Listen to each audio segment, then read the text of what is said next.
Our first discussion today addresses the elephant in the room, the impact of the war in Gaza on the European Union's effort to promote stability, security, and its norms in the region.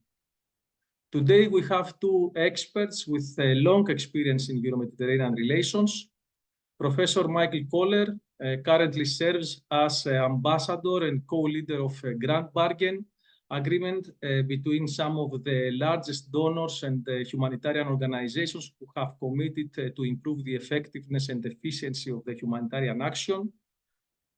Professor Köhler had a long career in the EU institutions before assuming this role. He served as the Deputy Director General for DG ECHO, for the European Civil Protection and Humanitarian Aid Operations. He also held the roles as Acting Director General at DG ECHO, Director for DG NEAR, for the EU Neighbourhood Policy, and Director for the Eastern and Southern Neighbourhood in DG DevCo, the DG responsible for development and international cooperation.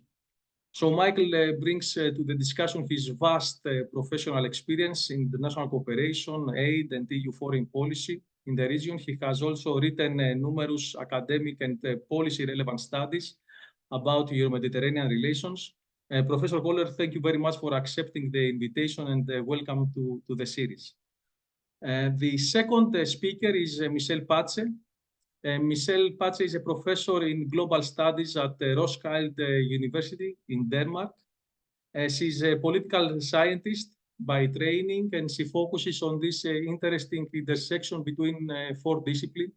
Imagine her expertise as a square between European studies, Middle Eastern studies, democratization, and conflict studies. She is the Danish lead partner of a Horizon project. The title is Shape Democracy EU. It runs until 2025. Michelle is responsible for the conceptual framework of the project, which focuses on visions on the practice of democracy, democracy learning loops, and the work of communities of practice. She's also associate fellow at the Chatham House Europe program, and she has published widely on the EU and Palestine and Israel. Her latest publication focuses on the EU's moral responsibility in ending the ongoing and perpetual cycle of violence and in stopping various actors from trampling on international law. She is also a member of the editorial board of Mediterranean Politics, the leading journal on Mediterranean affairs, as well as incoming board member of Euro-Mediterranean Foundation of Support to Human Rights Defenders. Professor Patse, welcome to the series. Thank you also very much for accepting this invitation. I now pass the floor to the co-coordinator of the series, as I said, Dr. Assem Dandashly, Associate Professor in Politics and IR at Maastricht University. Assem, the floor is yours. Thank you, Chris. Thanks, Michelle and Michael, for accepting our invitation.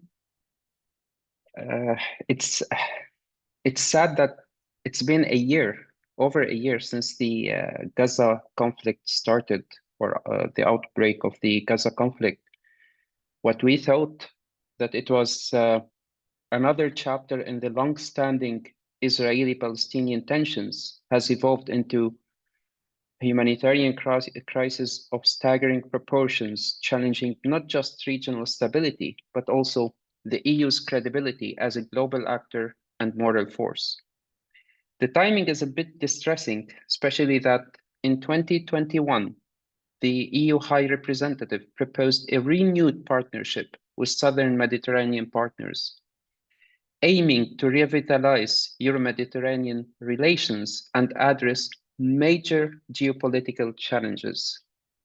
Yet, the war that erupted in October 2023 has not only created a humanitarian catastrophe, but has fundamentally altered the European and world order, exposing various vulnerabilities for both the EU and its southern Mediterranean partners. The numbers that we have seen over the past year tell a devastating story. Thousands of civilians killed including children in schools and hospitals, massive displacement, and infrastructure reduced to rubble. But beyond these immediate tragedies, we are witnessing a profound shift in how the European Union is perceived in the Middle East and North Africa region, particularly among Arab populations. The EU has long positioned itself as a champion of human rights, democracy, minority rights, international law, and also was a main player in the two-state solution. Investments were around billions of euros in the Palestinian state building efforts and regional development. Yet today, we find ourselves at a crossroads, facing significant competition from both regional and global actors in our attempt to promote European norms and values. Turkey's decade-long process of de-Europeanization, the Gulf countries' growing influence through cultural ties, China's increasing economic presence, America's policy disarray all challenge the EU's traditional role in the region, and not to forget the Russian role in the increasing Russian role in the Middle East and North Africa. The conflict's expansion into Lebanon has added another layer of complexity. With each passing day, we see mounting civilian casualties and a growing risk of regional escalation. This expansion threatens not just immediate peace prospect, but also long-term stability in a region crucial to European interests. Perhaps most troubling is the dramatic decline in the EU's soft power across the Arab world. Recent surveys show unprecedented levels of negative sentiment toward both the EU and its Western allies. As Josep Borrell noted, in the early months of this conflict, we face growing Muslim animosity over our stance on Gaza. This erosion of trust and credibility could have long-lasting implications for our diplomatic efforts and regional partnerships. This brings us to the critical questions we'll explore in today's discussion. And how can the EU maintain its role as a promoter of democracy, stability, prosperity in the face of competing regional influences, whether it is like the Gulf countries, Turkey, Iran, Russia, China, and so on and so forth?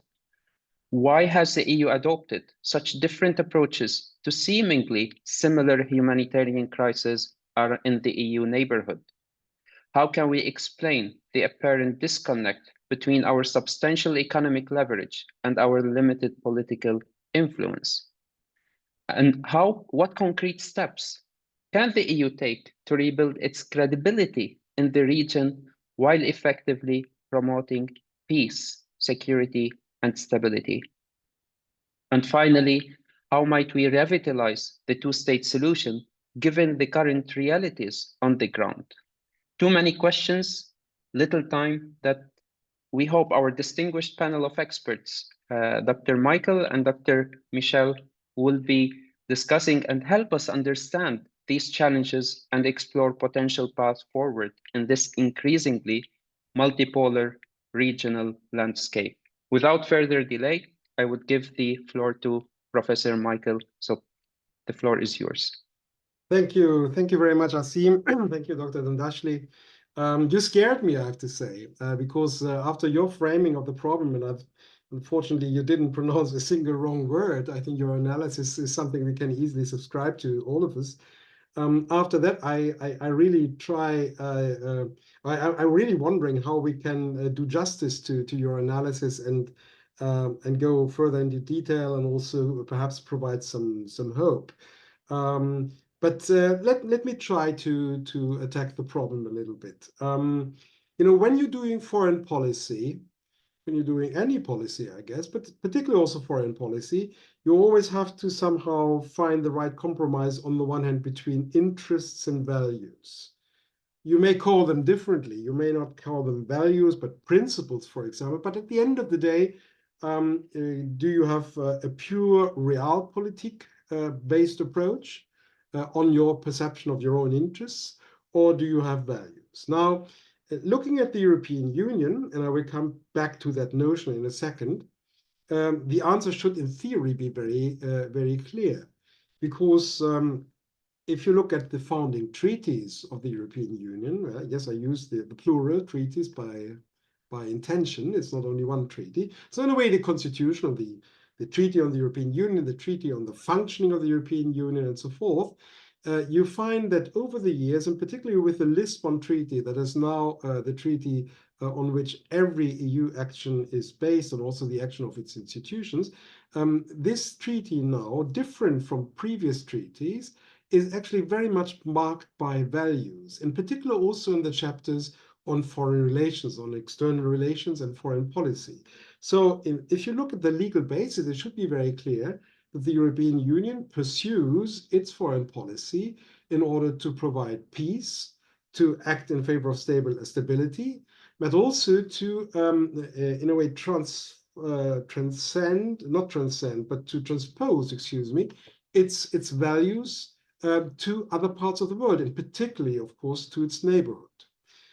That is what is the very basis of the EU concept of neighborhood policy that we have seen emerge since 2003, 2004. And that in reality should also be true, and not only true, it's a legal requirement for everything we do in the Mediterranean, the Middle East. Now, if you look at 30 years of the Euro-Mediterranean Partnership, the Barcelona process, its architecture, and its various emanations, you very clearly see that reflected. So the European Union wants to, let's say, transpose, offer its values. And I think we have seen the height of that development in 2011, when in reaction to the Arab Spring, the revolutions in Tunisia, Egypt, Libya, and so forth, and also, of course, the countries of the Middle East, the European Union said, okay, listen, you're all our neighbors. We want to have the best possible relations with you. We're going to help you, but we will help you even more if you reform. And if you reform in the sense of more democracy, more human rights, more respect of basic values, more respect of an international rules-based order. So if you want to join, so to say, that part of the international community, we will help you even more. We will help you financially. We'll help you with access to our market. We will help you with more mobility possibilities, the famous 3M. And there was this mantra of more for more. So the more you reform, the more you open up, the more you become democratic, the more they interpret human rights in the same way we do, the more, of course, we want to partner with you.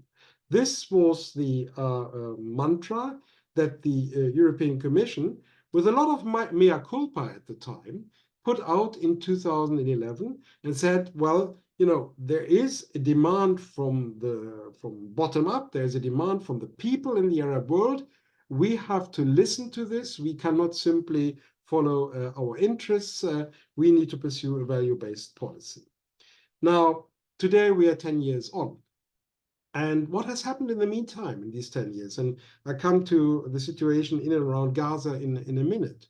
What we have seen is that on the one hand, the Arab Spring, the revolutions that it triggered in a way, did not develop in a way that I think many people would have hoped for in 2011. At least there is no linear development. Situations in countries may differ, of course, given the national context, given the society, given also the adaptability of political systems. But by and large, what we have not seen is a total breakthrough of democracy in the Arab world. What we have seen is in some countries, even what, you know, if you use the terminology in and around the French Revolution, is called restoration, a return, coming back to power of authoritarian regimes. So in a way, you know, things have become difficult, even on a very practical level. If today you want to support civil society in the Middle East or Northern Africa, by all means, it is more difficult than it was 10 or 20 years ago. And that despite the role of social media and the higher level of connectivity that we have today, than, for example, in the mid-90s. So society is changing, technology is changing, but authoritarian regimes have also adapted to this. And therefore, it is less obvious than in the past to bring civil society together and to let's say find a common ground on our understanding of values. This, by the way, is also true for the conflict between Israel and Palestine. In the 90s, in the 2000s, the European Union had very large-scale people-to-people program. It was absolutely normal to finance NGOs, for example, from Jordan, from Palestine, from Israel, to work together and to create something like a track 2 logic of cooperation between the societies. This is almost impossible today, not because there would be a lack of funding. The funding is there, but legal systems, political systems, and also the hatred with all the conflict that we have seen over time has basically withdrawn the common bottom for this kind of cooperation. And I think we all need to work very, very hard to reestablish that. Then there's a second development. The second development that we have seen over the past 10 years is, I think, that we went from one crisis to the other, especially after 2015, when the Syrian crisis became the dominant theme of international relations for many years, with the arrival of about 2 million Syrians on the European continent. And there we have seen something which I think is also of key importance to understand with respect to Europe's position regarding the conflict in and around Gaza. Since 2015 at the very latest, if not earlier, I think it would be short-sighted to claim that what's happening in the region is simply something abroad, is simply a matter of foreign policy. No, whatever happens in the Middle East, whatever happens in Israel or around Israel, has to a certain extent become a domestic issue in European societies. We see it in the demonstrations, pro-Israel, pro-Palestine, sometimes pro-Hamas actually. We see it in the positioning of many governments in many countries, and we see that the Middle East peace process, as it was called in the old days, today the conflict, the war in Gaza, and also the ensuing war in and against Lebanon, these have become subject matters that are deeply emotionalizing for European societies and political classes. So, because this is not simply something that happens elsewhere. We're not in a 19th century logic where we could observe, define our interests, and then act in accordance. This is something that happens in our societies that has a reflex, and therefore, of course, this adds a totally different dimension. We have seen this phenomenon. We have also seen a subsequence of crisis, then with the COVID crisis, and obviously also with the Ukraine crisis. So European foreign policy at large, but also in particular foreign policy with respect to our neighborhood, has moved from, let's say, a very outspoken focus on the long-term establishment of strong partnerships to crisis management. And if you see, for example, what happened with COVID is that back in 2022, European budgets were reshuffled in no time from long-term support to basically liquidity support to help people and help countries like Egypt, like Lebanon, like Tunisia, simply to buy grain on the world market because food prices went through the roof. And all the European financial aid that was programmed and more that was put aside was reprogrammed in order to make that happen. And after that, when that had just been in a way consumed, the Ukraine crisis broke out. That also has worldwide consequences. So we are now or we have been at least for quite some time, in a constant crisis management mood. And then comes the third development that I think is totally different from the situation in the first decade of this century. That is that the Mediterranean, and I think you put it both, Christos and Assem, in your introduction, has become very much a place of international rivalries. When the Barcelona process was launched in 1995, there was basically no other world power around in the Mediterranean. Nobody had the notion actually of Mediterranean. Some people had a MENA policy, but nobody had a Mediterranean policy. It was even a precondition of the Barcelona process that the East-West confrontation of the old style was over.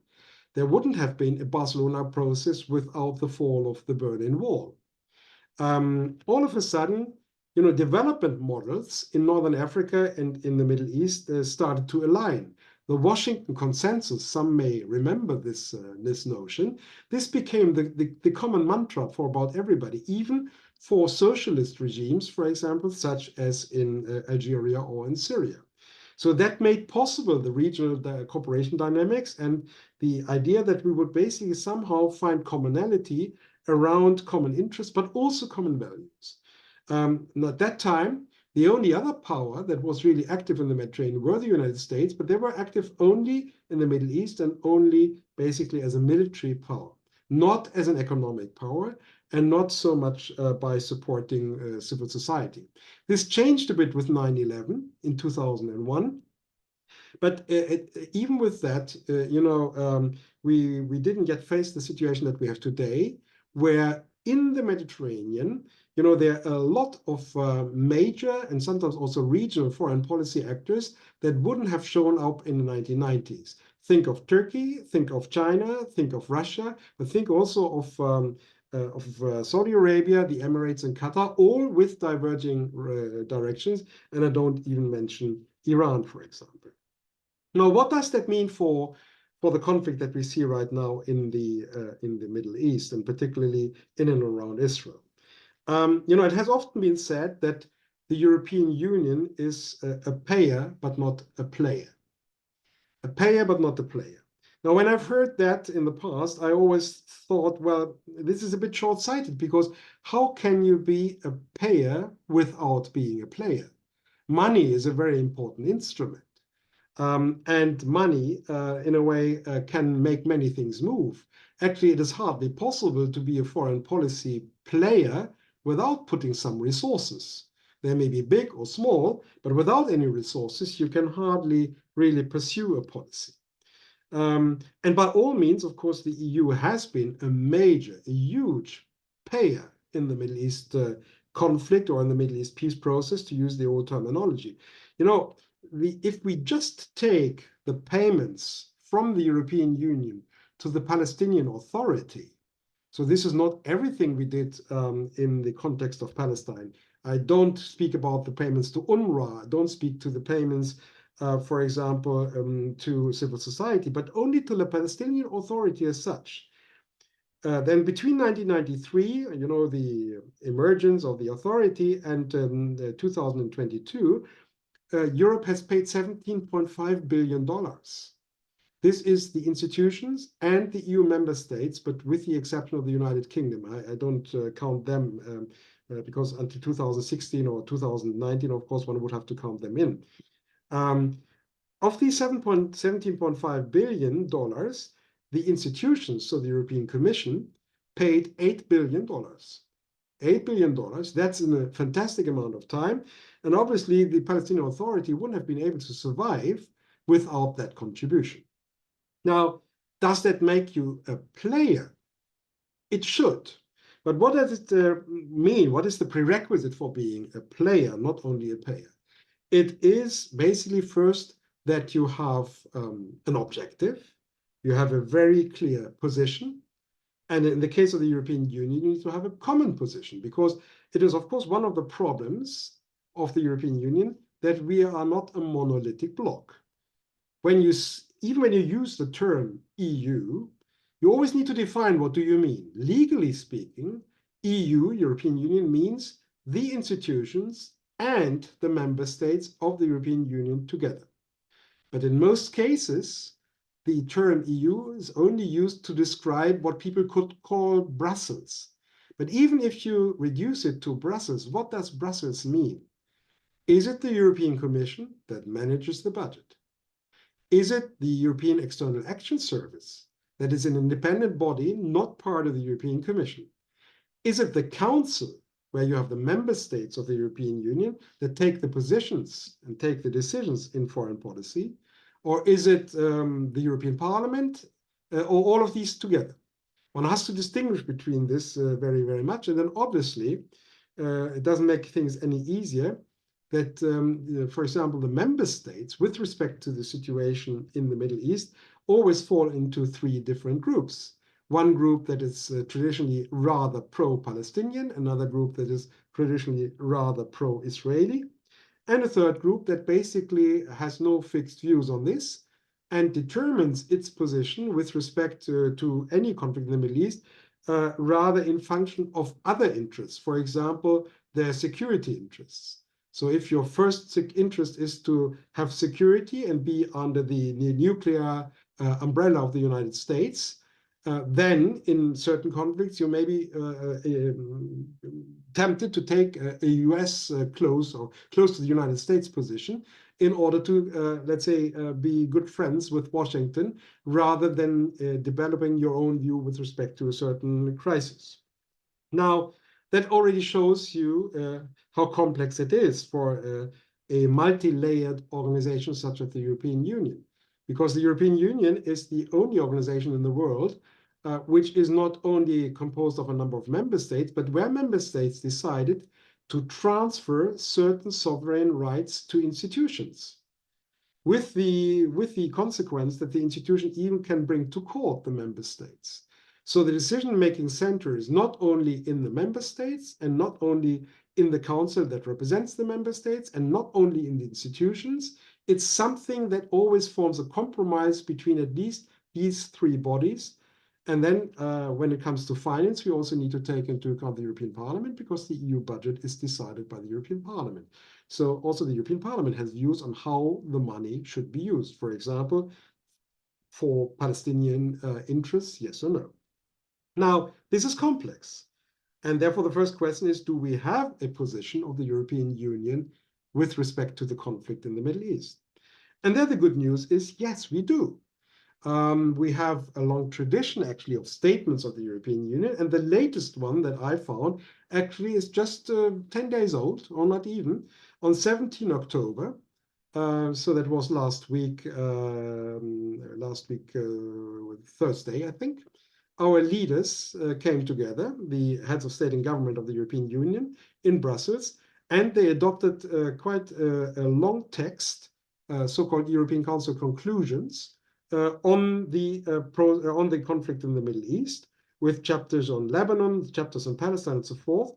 And it is quite interesting to see that this reflects the consensus of the 27 member states and the European institutions, the European Commission, but also the External Action Service, and then, of course, automatically the Council, with respect to the situation in the Middle East. And it is a very solid common ground, because first, it calls for an immediate ceasefire. It calls for the release of hostages. It calls for dramatically increased humanitarian access to Gaza, and then for an enduring end of hostilities, all that in support of Security Council Resolution 2735 of 10 June this year. So very clear endorsement of these principles. And it continues then by supporting the mediation efforts of Egypt, Qatar, and the United States, by expressing the need to stabilize the neighboring countries, Jordan and Egypt, in this context, by condemning any further escalation of violence in the West Bank, condemning illegal settlements, settler violence, and certain Israeli military operations, and finally, of course, by endorsing very clearly the two-state solution, declaring Europe's willingness to contribute to an international peace conference and to create a credible pathway to Palestinian statehood. Now, there's more in these texts. I invite you to simply Google them and go through them. But I found it quite striking that if you're aware of all the disparities and the differences between countries such as Germany on the one side and Spain on the other, or Ireland and Malta on one side and then Czech Republic on the other, for example, and if you also see how a country like Hungary has taken rather standalone positions in international issues over the past 2 or 3 years, it is striking that the leaders basically agreed on all these principles. I think this is a very good common ground to start with. Now, you don't need to have principles or a common position alone, and perhaps then also money, but you also need to have the resolve to do something. Now, is that resolve there? And there again, I think we see recently quite some positive developments. Because by all means, I think what we have since around spring this year, and particularly since July, is something like a rediscovery of the Mediterranean and the Middle East by policymakers in Brussels. As Michel knows better than I do, for many years, the word Mediterranean or Middle East was hardly ever mentioned in Brussels. There was a mentioning of the southern neighborhood, but even that lost a lot of steam over the last 5 years.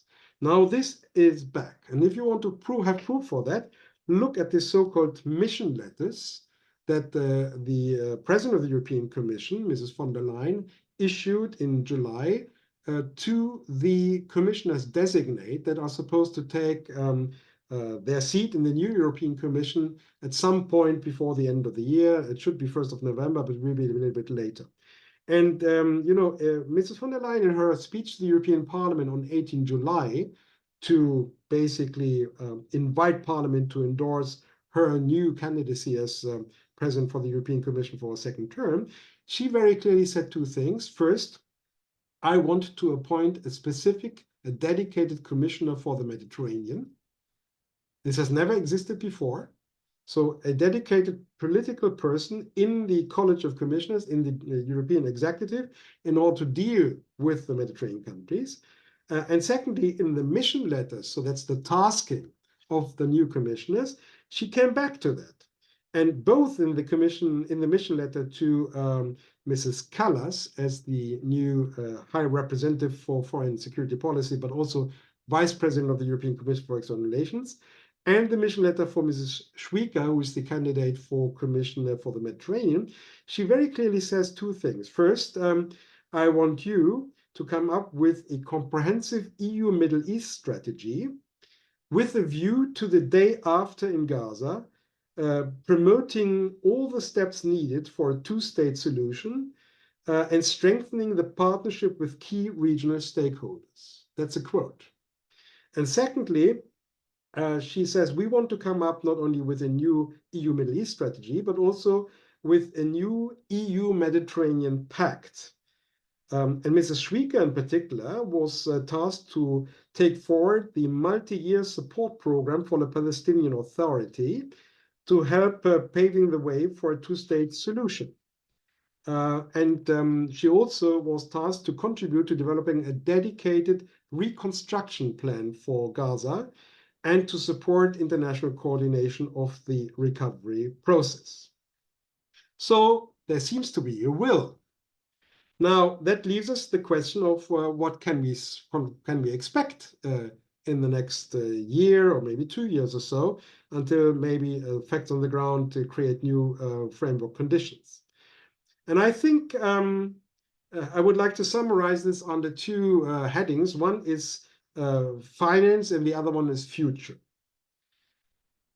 Because when you look at these various texts that are just referred to, it is quite striking to see that they don't say we want to take a diplomatic initiative.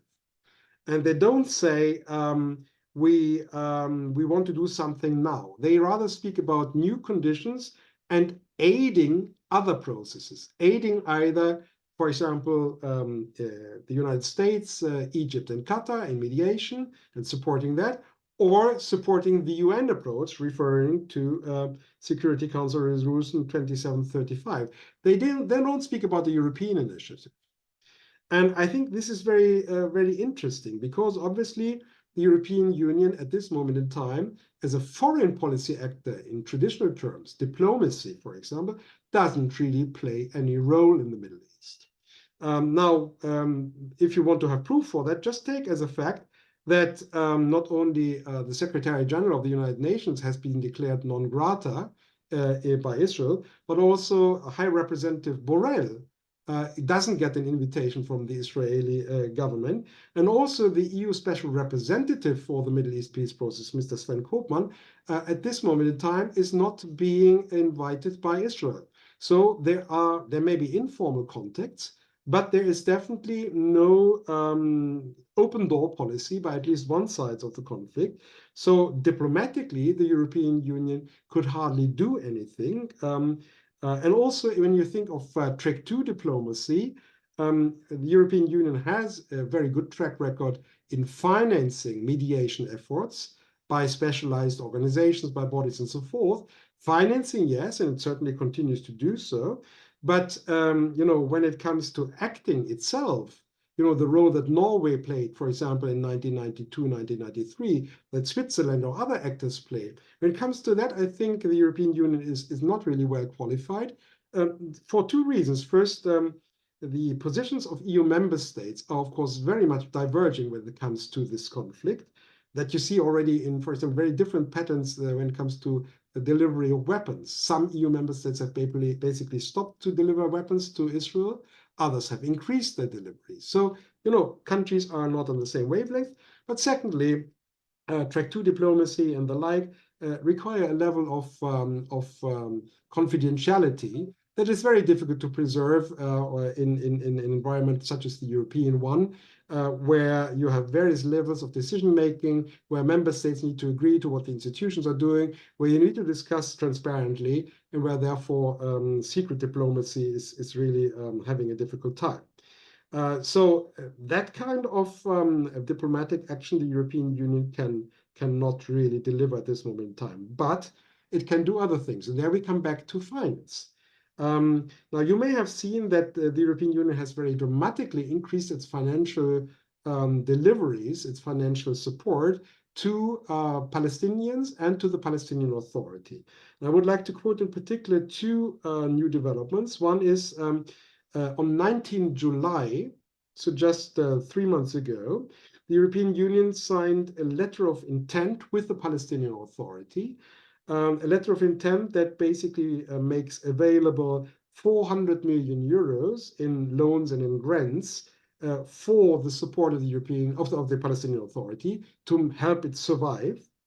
There is something new in there because so far EU support to the PA was always very important, but it consisted only of grants. Now there's also a loan element through the European Investment Bank, and this loan element is mobilized in support of the Palestinian Monetary Authority. That has basically doubled the level of spending that we can make available. And these 400 million have now been paid.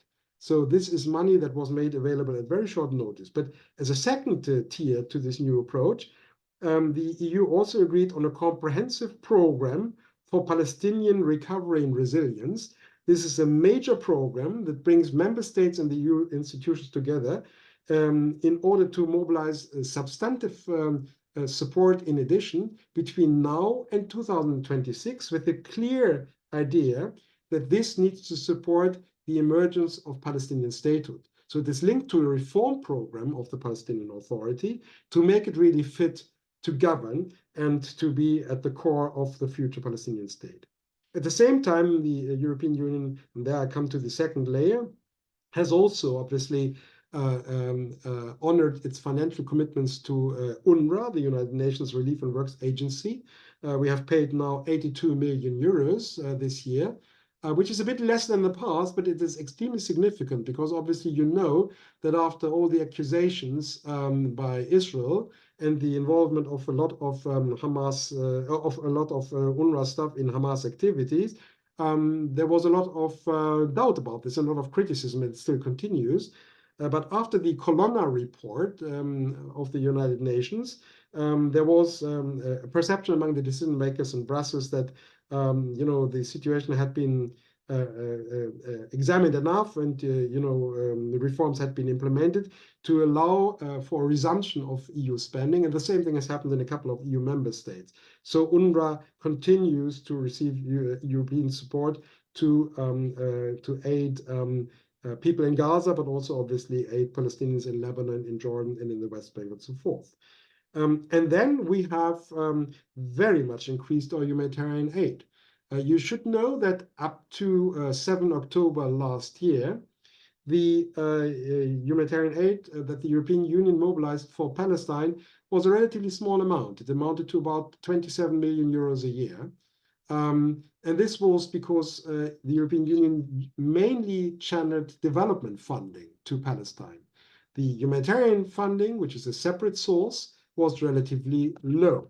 Now, this has totally changed since...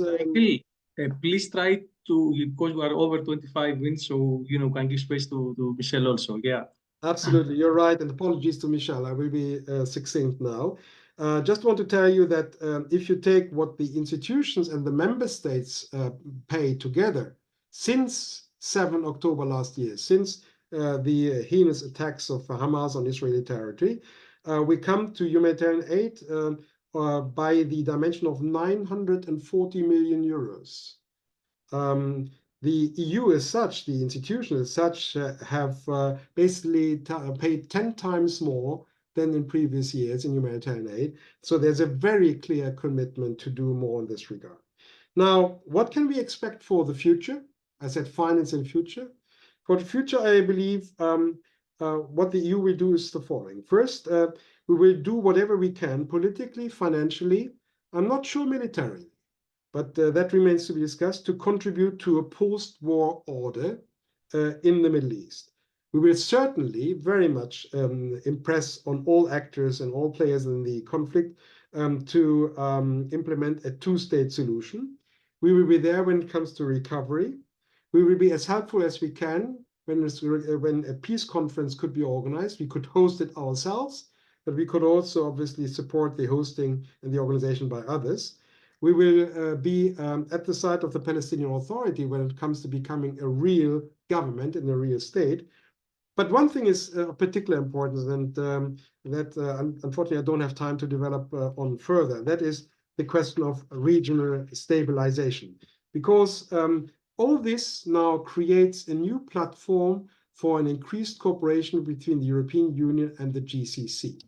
We have seen just a couple of days ago the latest summit meeting between the Gulf countries and the European Union here in Brussels. We have seen a year ago the foreign ministers meeting. I think stabilizing and reforming the PA, supporting a post-conflict order, and rebuilding Gaza could be a perfect platform for a renewed partnership between the Gulf and Europe, and therefore also a new engagement of Europe with respect to the Gulf countries.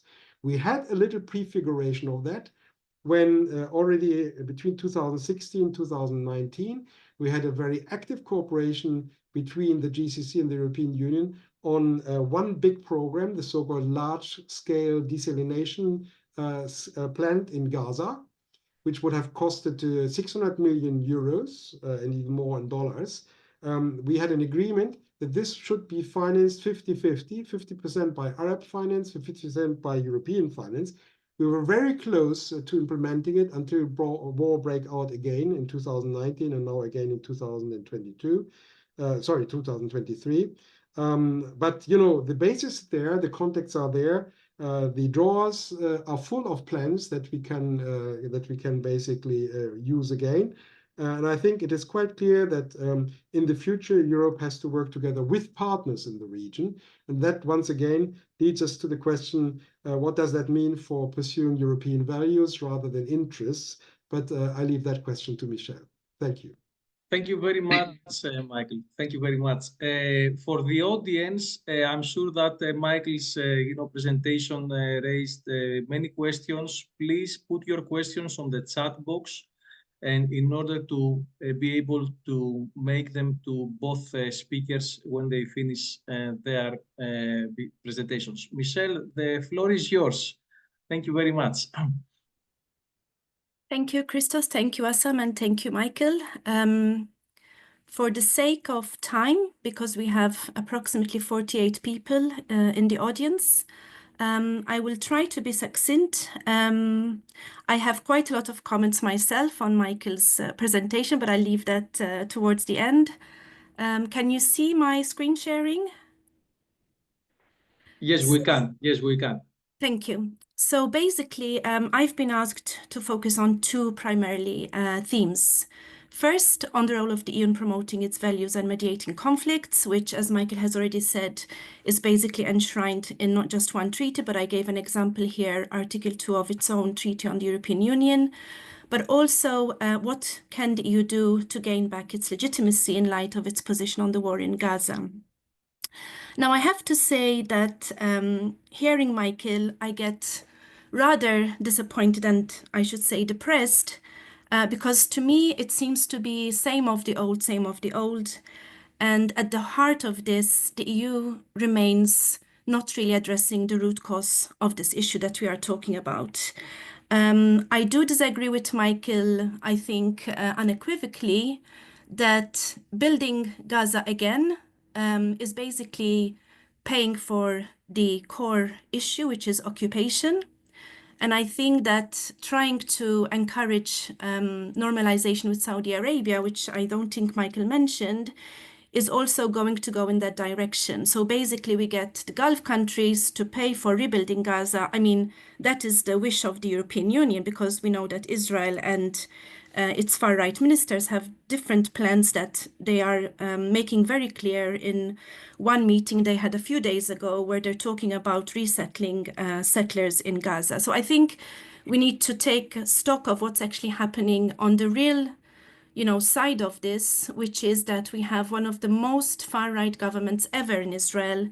And the writing has been on the wall before 7th October. And maybe we need to also understand what has led to the 7th of October. And the way that I teach my students is to explain this as a pressure cooker.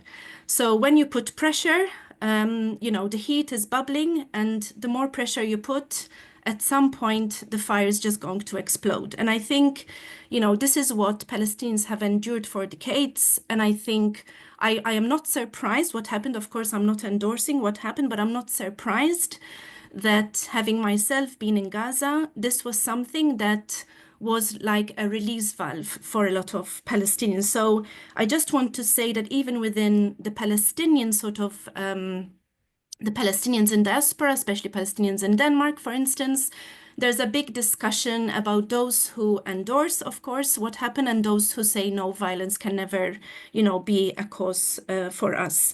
So these are things that I think we also need to bring on the table. But having said that, I think we need to be reminded of really, when we talk about values, what are we talking about? So the EU itself, as we know, is at its core a peace project, and a rather successful peace project. So I think as part of that sort of very foundation of the EU, what we have is that, at least at a declared basis, at a rhetorical basis, the prevention of conflicts and peace building have been central elements of the EU's foreign policy. Now, it's important as well to understand that from the EU's perspective, and I'm not going into the detail here because Michael already did, but when I talk about the EU, I'm talking about institutions and member states. Peace is not just understood as the absence of armed violence, but we're talking about the EU declaring in many of its documents that it claims to address the root causes of conflicts. So when it says it's promoting good governance, human rights, sustainable development, democratization, human security, it says that it does so in the name of tackling the root causes of the conflict. However, I have written about this, and I don't have time to go into length, but I think the whole Oslo Accords, and this is, I know, controversial, and the whole establishment of the Palestinian Authority has been very performative. So again, we're not really dealing with the issue, and I will say a little bit more about this in a while. So I think we need to be very careful what the EU says rhetorically, which sounds extremely positive and sounds extremely normative, but we really need to see what has been the action of the EU on the ground. So when it comes to comprehensive responses, particularly in non-EU countries, because we're not talking about Ukraine here, we're talking about Gaza, which is, as already been mentioned, an occupied territory in the southern neighborhood. We're talking about what sort of tools the EU has, in order to address these causes. And apart from the declared, prevention tools and mediation tools, of course, we have mentioned also diplomacy, dialogue, and these are supposed to deliver results. But as already has been mentioned by Michael, diplomacy has far from, reached end results. And every time I've been interviewing EU officials in Brussels, my frustration has always been, but we need to sustain the dialogue with Israel. We need to sustain the dialogue with Israel. And what this has led is to the complete immunity that Israel has this day, and in the last particularly 12 months, when its own ministers have made it very clear from the start that their intention is to basically flatten Gaza. So I think it's important, as I said, not just to look at the words, but to look at the actions. Now, I have to say as well that it's disappointing for me as an observer that having been such a successful peace project itself, the EU had this normative stance that somehow its model could be emulated by others, you know, everywhere where we look around the world. But I think it's been one of the, you know, major flaws of the EU, that is, has not been a successful conflict mediator externally, but particularly in the Middle East. And as I said, this is due to a number of malpractices that the EU, its institutions, and its member states have been practicing over decades. So, you know, this has come to light when we heard the case of South Africa at the International Court, and other countries in the global majority, not least from Latin America, where they've been talking about, you know, these double standards. So when the EU has been preaching that it respects international humanitarian law, yes, we take action when it comes to occupation of Ukrainian territories, but we completely shut our eyes, particularly, I should say, the horrific position of von der Leyen and the president of the European Parliament. So, you know, we put up the flag of Ukraine in all member states and in EU institutions, you know, but we have seen no such thing when it comes to the Palestinian flag.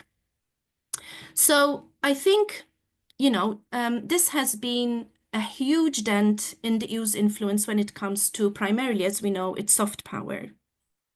And it comes to the core of its statement that it's supposed to be defending so-called universal principles and values. So we have learned now, and this has again come particularly clear in the last 12 months, but it's been there for decades, that there are certain rights that apply to some, but not to all.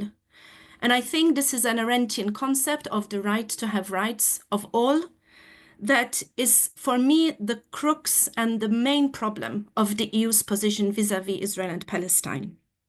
And I know there is this historical guilt, but as most psychologists will tell us, if we don't deal with our guilt, we'll never move on. And I think this is what the problem of the EU is. It's stuck. And as we know, particularly Germany, of course, in this case. And it manages to actually, you know, place the EU in a cul-de-sac.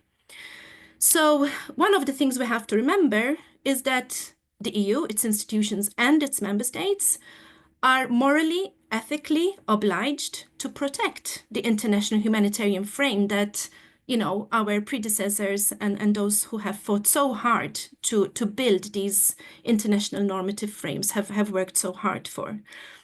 So I think we really need to reflect about what I call this collective political, but also more importantly, this complete moral and ethical failure. I think, as I said, and here where I distance myself from the EU's position on the two-state solution, is that this is used as an excuse not to actually address the root cause of the problem, because the EU has never placed a very clear roadmap of how can we actually achieve this. There has been the same of the same again and again. So we support the PA so that it survives, and we continue to have dialogue with Israel. But at the same time, its relations with Israel have been enhanced. So Israel has never had any conditions imposed on it for violating human rights, which are enshrined in Article 2 of the Association Agreement between Israel and the European Union.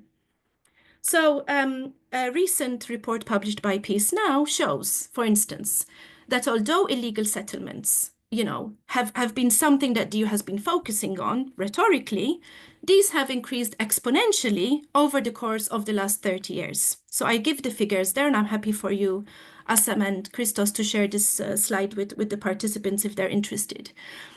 So when we look at the facts on the ground, and this is just one little part of the facts on the ground, I have seen Palestinians who can hardly walk, who are on a stick, the way they are mistreated at checkpoints, the way a blind person is asked to turn into the stile and asked to move in front of me, the degradation of humans and of humanity has been there, and the manner in which prisoners are mistreated in Israeli prisoners. I mean, these are things that the EU has been very aware of. Human rights organizations have been writing reports after reports, not least the Euromed Human Rights Network and Euromed Rights.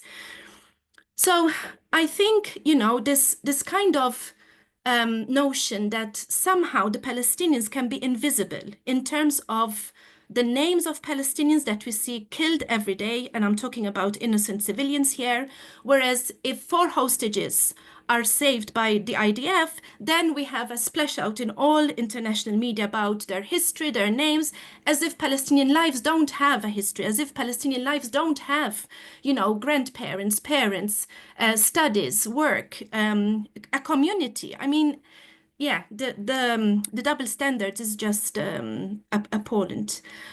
So I think what the EU needs to do is to really take stock and say, you know, how far have we gone?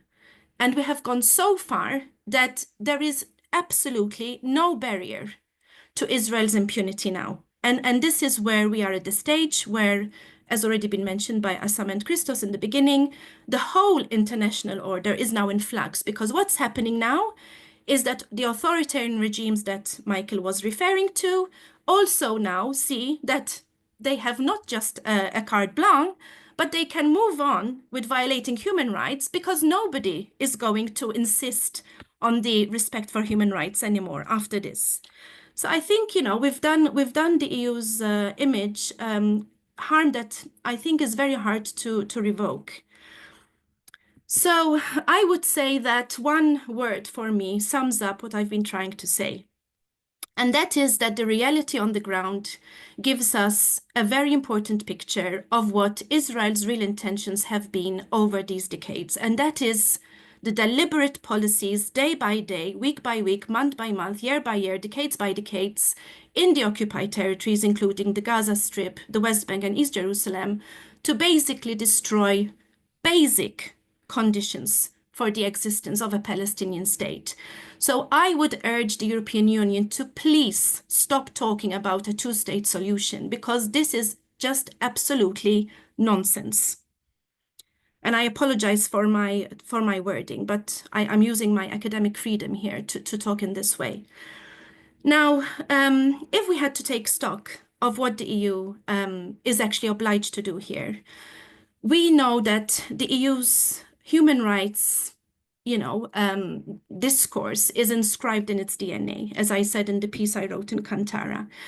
And supposedly, we have the integration of these concerns in all its decisions, all its programs, all its instruments that Michael was mentioning, etc.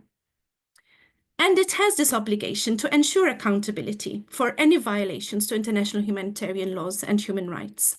It even has a global human rights sanctions regime, which offer it the instruments, for instance, travel bans, freezing of funds, etc., for those that are responsible for violations of human rights. And we have, as I mentioned already, ministers in the Israeli government who have clearly violated human rights in their hate speech, etc. One of the things that Michael also mentioned is this issue of unanimity when it comes to foreign policy decisions. Now, Joseph Borrell, as Michael very well knows, has been the one, and that is why Israel doesn't want to invite him. He has been the one who has been trying to push for qualified majority voting at the EU level on matters that have to do with foreign policy. Now, some might argue that this might not necessarily be the right way forward, but what we see happening now, in the absence of unanimity, in the absence of qualified majority voting, is that individual member states are going their own way. So we have seen the lead by Spain and Ireland, Slovenia and Malta and Norway, which is not an EU member state. But this is what is happening. So this is dividing the EU rather than bringing a collective position. And this is what Israel wants. This is the famous divide and rule. So we need to be very careful that the EU is not going into this cul-de-sac that an occupying power is very adamant to place not only the Palestinians in terms of divisions between the Fatah and Hamas, but also in terms of the external actors like the EU. So I will very briefly now, because I'm aware of time and I would like to leave some time for Q&A. I'm sure that the audience knows about this, but we have enough evidence now gathered, especially since October the 7th. But as I repeatedly say, the evidence has been there for decades, that we have war crimes, we have crimes against humanity, we have violations of international human law and human rights, and we have all the instruments to do something about this, to make those who are violating these international normative frames accountable for what they have done. Now, I didn't mention the UN's decision regarding South Africa's case on genocide, but this is quite serious because this brings the EU and its member states complicit in what's been happening in the last 12 months. So it is no longer a matter of rhetoric now, because the way that the process at the International Court is going is, of course, way too slow. But there are already organizations, especially lawyers, coming together that are slowly starting to take individual member states to their courts because they are not abiding by their own human rights obligations. So these are very serious concerns. And I think that, sorry, I've been going forward rather than backward. Sorry, backward rather than forward. The repercussions are very serious. And just to try and sum up, what can the EU actually do? Well, let's start by not just talking about an arms embargo, because arms are actually what are being used by Israel to kill innocent civilians, including children, as was already mentioned. But let's look at what EU and member states in particular have as responsibilities in terms of all these conventions I mentioned in this regard. But we also, have now a group of Israeli citizens, and I think it was published in The Guardian today, who are calling out for a true, genuine international pressure on Israel for an immediate ceasefire for the sake, not just of Palestinians, but also of Israelis, because this is completely going to increase violence rather than, give Israel any security. So I think if we speak about the language of rights for a secure life and a basic human life, these calls by Israeli citizens who really have in their own interest, to live a free life, because this is, we know that the Israeli government is not even interested in the hostages, right? So we need to heed to these calls. And I'll just sum up this, but we know that there are initiatives about recognizing the state of Palestine. I think this is not enough. I think this is only symbolic. I think we need to do more. And I think one of the things that we need to do is to freeze, as a start, the EU-Israeli Association Agreement. Israel needs to feel a dent. Israel needs to feel that the conditions are real for future EU-Israeli relations, because otherwise, Israel's impunity will not end. It will only get worse. And unfortunately, the plan is to basically expel all Palestinians, not just from northern Gaza, but from the whole of the Gaza Strip, to resettle settlers there. And I'm not saying this. This was discussed, as I mentioned, in a conference earlier this week, organized by the far-right ministers and the settler community in Israel. So I've also mentioned that as individuals, because a lot of people and students ask me, what can we do as individuals? I think we need to be aware that there are rules about things that we have in our supermarkets that come from, confiscated Palestinian land. We have rules about, Israeli universities that are complicit in the military-industrial complex. There's a famous book by Maya Wind now that has been in circulation since January, and the evidence is very strong there about Israeli universities. And I have to add that the BDS does not tell us to suspend our relations and collaboration with individual Israeli colleagues, but with Israeli universities. So the EU, for example, can stop the performance of the Horizon Europe programs, where a lot of Israeli entities that are involved in this military-industrial complex are benefiting from these funds, and then using these funds to to create research that goes for the violation of Palestinian rights. So I want to end there. If you want to learn more about what we're doing in the project that Christos mentioned, I put the website there, but thank you, and I look forward to our discussion.